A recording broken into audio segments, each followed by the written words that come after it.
here it is with all the attachment stuff finished up. It has pins and points that make it so that everything stays in a certain place, and it's handy for grabbing to use in the field, instead of going back to the truck and when that's necessary.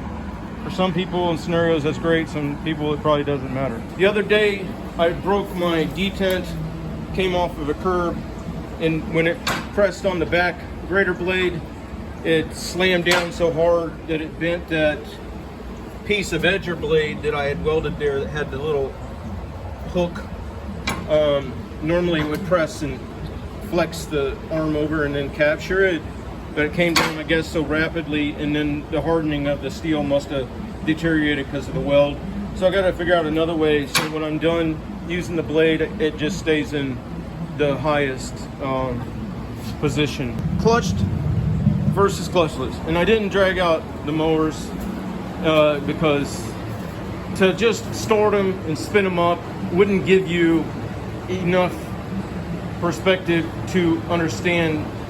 Oh, if you do like anything I bring, just do me a favor and like and subscribe. I don't want to give up on this yet. As to clutch versus clutches, here's where clutch shines, is that you go through a gate and you turn off your blades because you don't want to nick the one of the posts. A lot of times, especially running these 72s, you'll be that tight trying to get through. But on these older 72s, the deck has the extra 9 inches sticking out that way, okay? So you can kind of walk it through. If you ever move furniture, you know what I'm talking about. But when you're that tight, you don't want to leave blades spinning up. It's easier with the clutch to turn it off, but then, with the clutch, you have more mass, you have more load on your charging system, and you have more clearance issues. You see the chassis, how it's boxed all the way down, and you probably want to leave it that way because with the $400 clutch, maybe actually they're getting cheaper, hanging down there, you don't want to take a chance you run over something, back into something, and hit the clutch. Okay, so anyway, let's take a look at clutchless. Now, where clutchless shines is when you go to, one is you do get the clearance, which I like that, where, I've modified that chassis a little bit, but see how high up your pack is? And if you're limited to only getting the 1-inch shaft motors, which obviously you could pull one off of a lawn tractor if you wanted to, but these are new, I always get the new ones. But you couldn't get the bigger crank for a while, and I ordered this one on mistake. So all you got to do, and don't ever modify your motor, is take and find a pulley, since it's 1 inch, from a 52, I think it was. I'm not going to get into details because most people won't even go this direction. But anyway, the same pulley, center bore, shaft size, whatever, fits the 1-inch motor. So it's easy to make your stack. You know what I mean? Of your two pulleys, the one that drives the hydros and one that drives the deck belt. And then what you can do then is you also have the ability to play around with tip speed without changing your front pulleys. You know what I mean? Which this one's slightly overclocked with the way I have it configured right now. And then let's see, and it's slightly overclocked on the hydros because I had a different pulley I wanted to try out on it, which made it easy to do. But anyway, what I really like about the clutchless is the reliability, the less demand on the charging system and therefore the motor, and then the way that you can ease the belt in. With the clutch, I get that sudden surge load because it wants to pull in right away and not slip, and that's for longevity. With this one here, I can kind of just bring it in, and then once it's getting traction, roll it right on in, lock it in.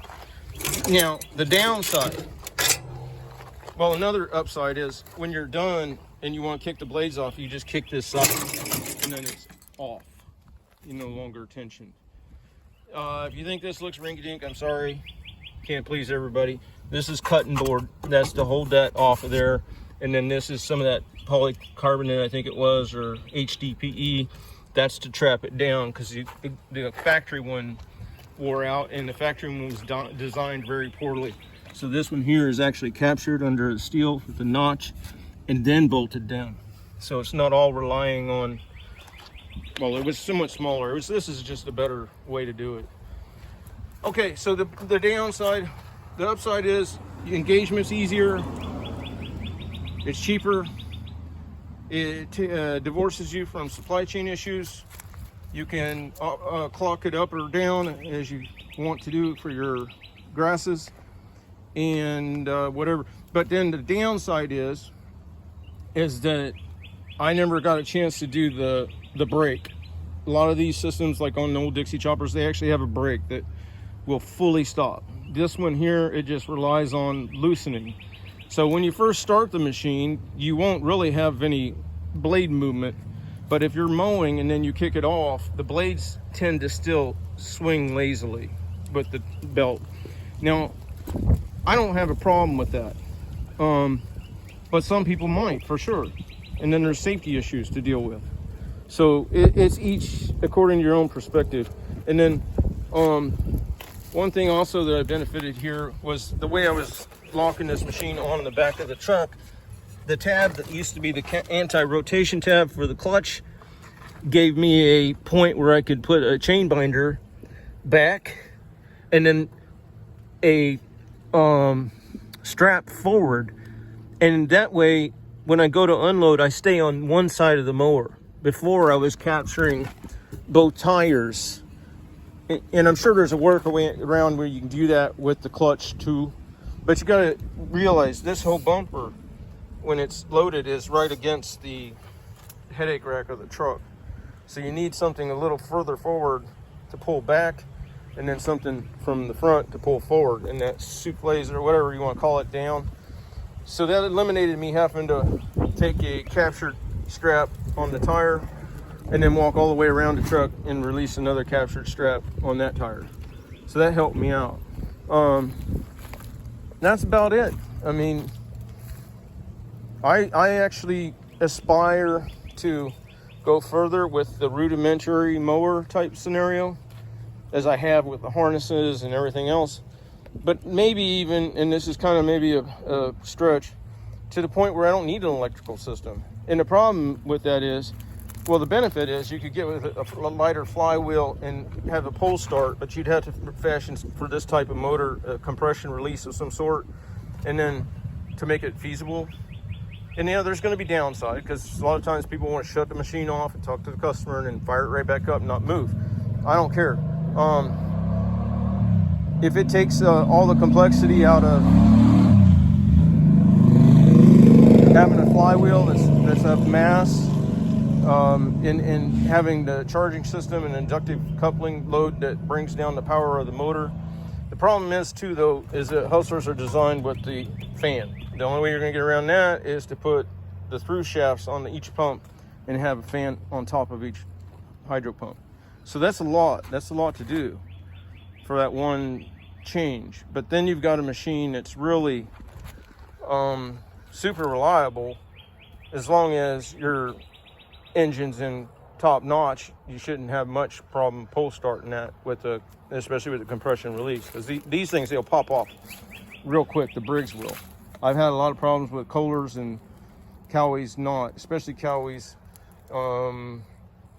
having hot start issues where it's crank, and you're praying the whole time, and it's like you hear your battery going down. I won't go that direction never again, I don't think, unless I see a long stretch where that kind of problem's eliminated.